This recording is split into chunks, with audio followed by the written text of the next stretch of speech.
Our today's chapter is Quality by John Galsworthy. I knew him from the days of my extreme youth because he made my father's boots. Inhabiting with his elder brother, two little shops led into one in a small by street. Now no more, but then most fashionably placed in the West End. Extreme youth means early youth. That tenement had a certain quiet distinction. There was no sign upon its face that he made for any of the royal family, merely his own German name of Jesler Brothers, and in the window a few pair of boots. I remember that it always troubled me to account for those unwearying boots in the window, for he made only what was ordered, reaching nothing down, and it seemed so inconceivable that what he made could ever have failed to fit. Had he bought them to put there? That too seemed inconceivable. He would have never tolerated in his house leather on which he had not worked himself. Besides, they were too beautiful, the pair of pumps, so inexpressibly slim, the patent leathers with cloth tops, making water come into one's mouth. The tall brown riding boots with marvelous sooty glow, as if, though new, they had been worn 100 years. Those pairs could only have been made by one who saw before him the soul of boot. So truly were they prototypes incarnating the very spirit of all footgear. Let's see the meanings. Tenement means a building rented to many tenants. Unwearying means lacking variety. Unwearying means lacking variety. Inconceivable means impossible to imagine or unimaginable. Patent means glossy. Sooty glow means black glow.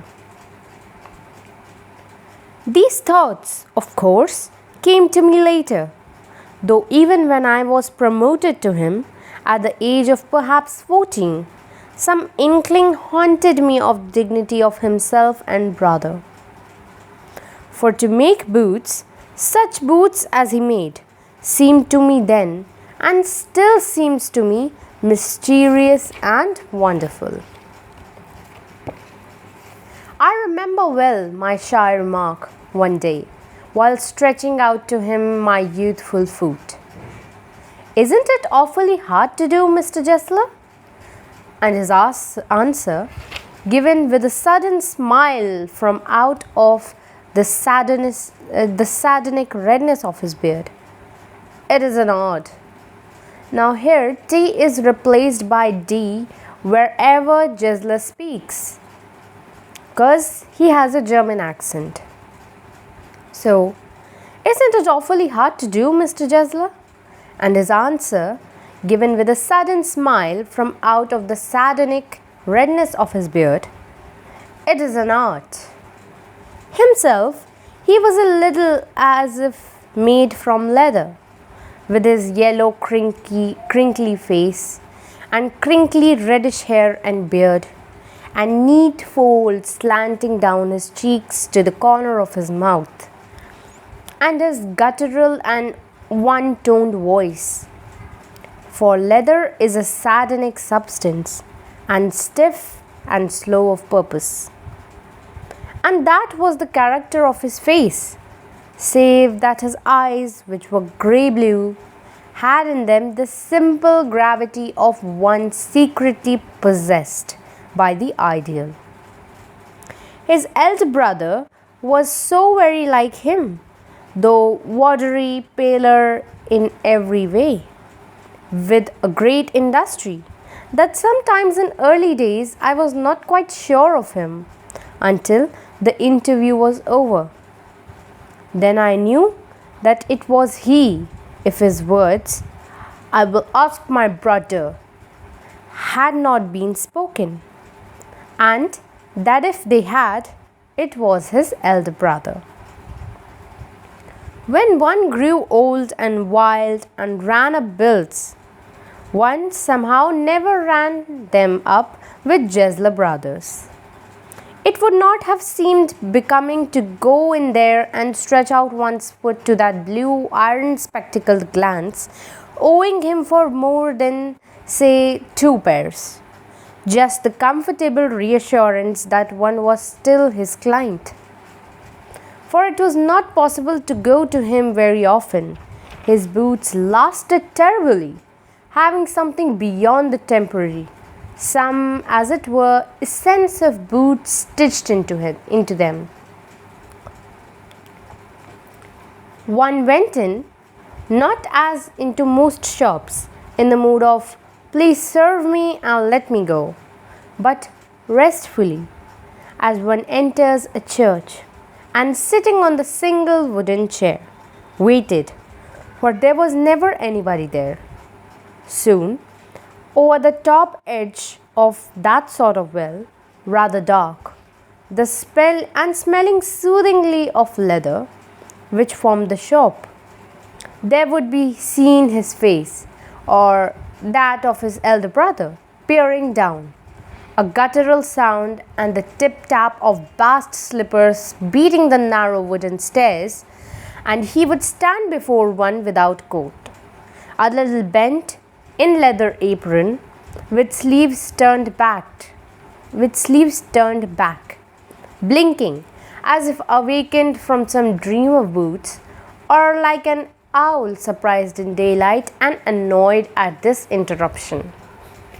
And I would say, how do you do, Mr. Jesler? Could you make me a pair of razzia leather boots? Without a word, he would leave me, retiring whence he came, or into the other portion of the shop, and I would continue to rest on the wooden chair, inhaling the incense of his trade. Soon he would come back, holding in his thin, veined hand a piece of gold brown leather. With his eyes fixed on it, he would remark, "What a beautiful piece!" When I, too, admired it, he would speak again, "When do you want them?" And I would answer, "Oh, as soon as you conveniently can. And he would say, "Tomorrow fortnight?" Or if he were his elder brother, "I will ask my brother." Then I would murmur, "Thank you. Good morning, Mr. Jesler."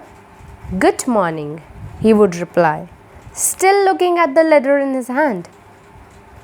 And as I moved to the door, I would hear the tip-tap of his bast slippers restoring him up the stairs to his dream of boots.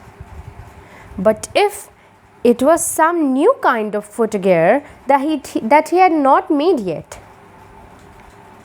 then indeed he would observe ceremony, divesting me of my boot and holding it long in his hand, looking at it with eyes at once critical and loving, as if recalling the glow with which he had created it, and rebuking the way in which one had disorganized this masterpiece. Then, placing my foot on a piece of paper, he would 2 or 3 times trickle the outer edge with a pencil and pass his nervous fingers over my toes, feeling himself into the heart of my requirements. I cannot forget that day on which I had occasion to say to him, "Mr. Jesler, that last pair of town walking boots creaked, you know." He looked at me for a time without replying, as if expecting me to withdraw or qualify the statement, then said, "It shouldn't have cracked. It shouldn't have creaked." It did, I'm afraid." "You got them wet before they found themselves?" "I don't think so." At that, he lowered his eyes, as if hunting for memory of those boots, and I felt sorry I had mentioned this grave thing. "Send them back," he said. I will look at them. A feeling of compassion for my creaking boots surged up in me.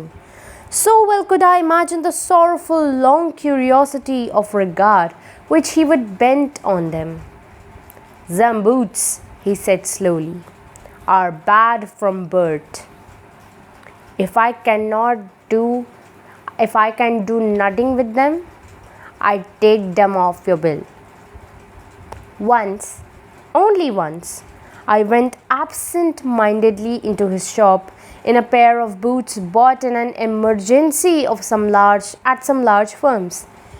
He took my order without showing me any leather, and I could feel his eyes penetrating the inferior integument of my foot. At last he said, "Those are not my boots." That tone was not of anger, nor of sorrow, not even of contempt, but there was in it something quite that froze the blood. He put his hand down and pressed a finger on the place where the left boot, endeavoring to be fashionable, was not quite comfortable. "It hurts you there," he said. "Those big firms have no self-respect. Drash!" And then, as if something had given away within him, he spoke long and bitterly. It was the only time I have ever heard him discuss the conditions and hardships of his trade. "They get it all," he said. "They get it by advertisement, not by work. They take away from us who loaf our boots. Loaf our boots. Loaf our boots means love our boots. They take away from us who loaf our boots. Add garments to them. Presently I have no work." This means they get it all. They get it all by advertisement, not by work. They take it away from us who love our boots. It comes to this: presently I have no work. Every year I get less, you will see. And looking at his lined face, I saw things I had never noticed before. Bitter things and bitter struggle.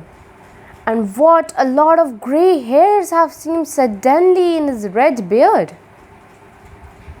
As best as I could, I explained the circumstances of the purchase of those ill-omened boots.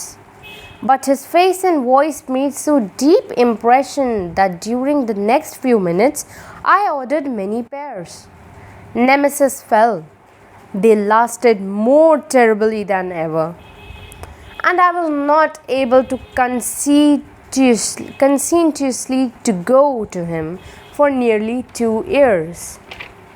When at last I went, I was surprised to find that outside one of the 2 little windows of his shop another name was painted, also that of a bootmaker, making, of course, for the royal family. The old familiar boots, no longer in dignified isolation, were huddled in a single window. Inside, the now contracted well of the one little shop was more scented and darker than ever, and it was longer than usual too. Before a face peered down, and the tip-tap of the bar slippers began. At last he stood before me, and gazing through those rusty iron spectacles, said, "Mr.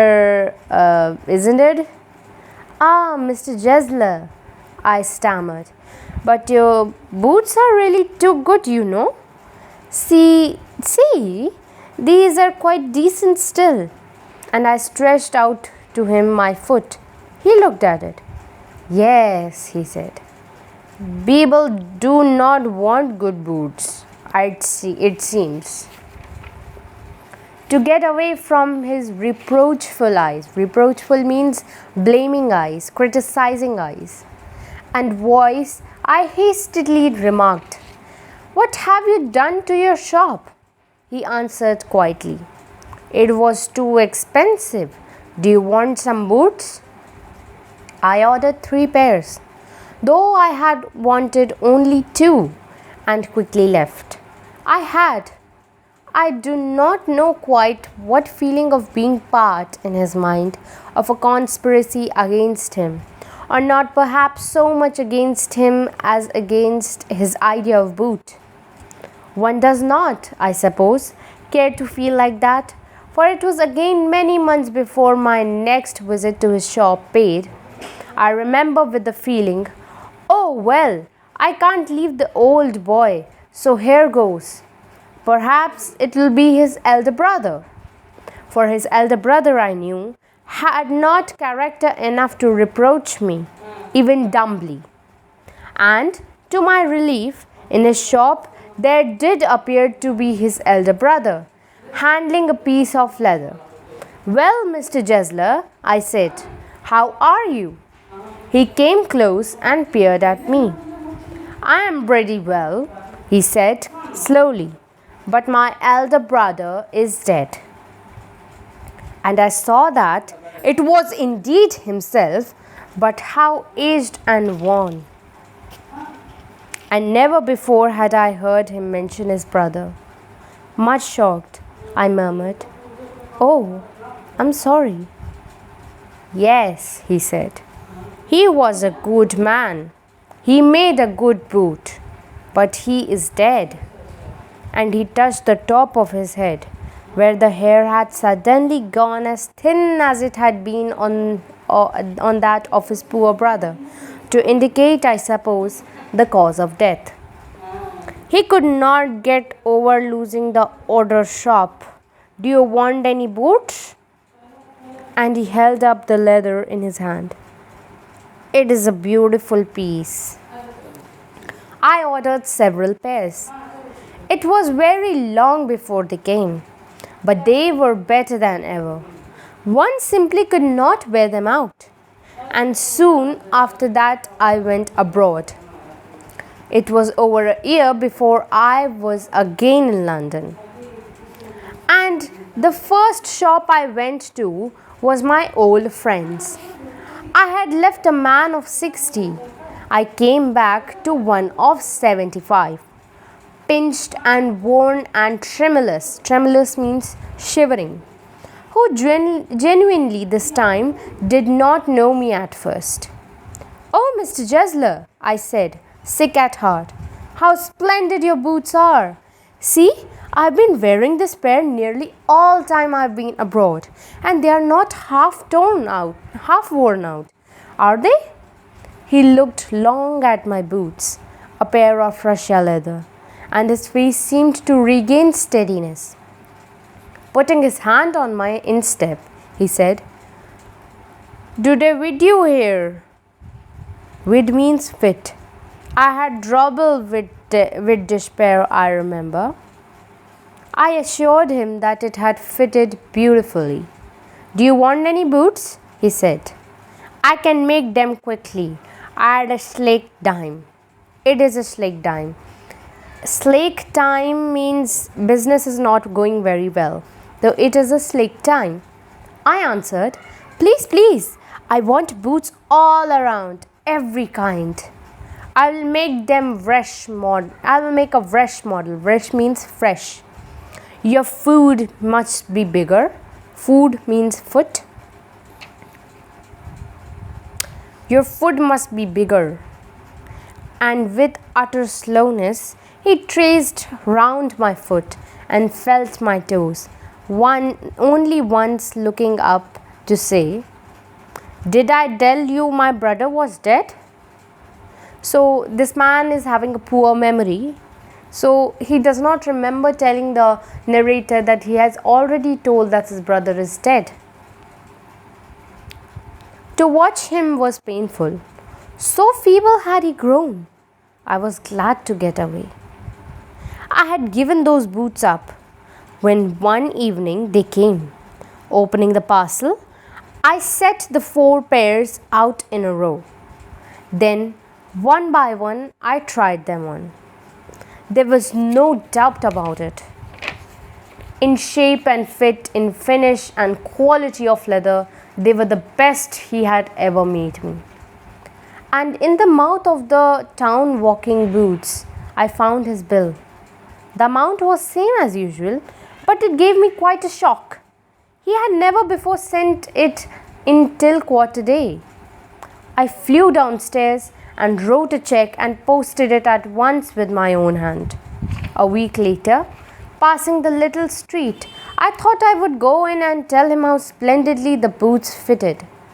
But when I came to where his shop had been, his name was gone. Still there in the window, there were slim pumps, the patent leather with claw tops, the sooty riding boots. I went in very much disturbed. In the two little shops, again made into one, was a young man with an English face. Mr. Jeslyn, I said. He gave me a strange, ingratiating look. No, sir, he said. No, but we can attend to anything with pleasure. We have taken the shop over. You have seen our name, no doubt, the next door. We make for some very good people. Yes, yes, I said. But Mr. Jesler? Oh, he's dead, he answered. Dead? But I only received these boots from him last Wednesday week. Ah, he said. Ah, a shocking go. Poor old man starved himself. Good God! Slow starvation, the doctor called it. You see, he went to work in such a way, would keep the shop on, wouldn't have a soul touch his boots except himself. When he got an order, it took him such a time, people won't wait. He lost everybody. And there he'd sit going on and on. I will say that for him. Not a man in London have made a better boot. But look at the competition. He never advertised. Would have the best leather too, and do it all by himself. Well, there it is. What could you expect with his ideas? But starvation? There may be a bit flowery as the saying is, but I know myself he was sitting over his boots day and night to the very last. You see, I used to watch him, never gave himself time to eat, never had a penny in the house, all went in rent and leather. How he lived so long I don't know. He regularly let his fire go out. He was a character, but he made good boots. Yes, I said, he made good boots. And I turned and went out quickly, for I did not want that youth to know that I could hardly see. Thank you.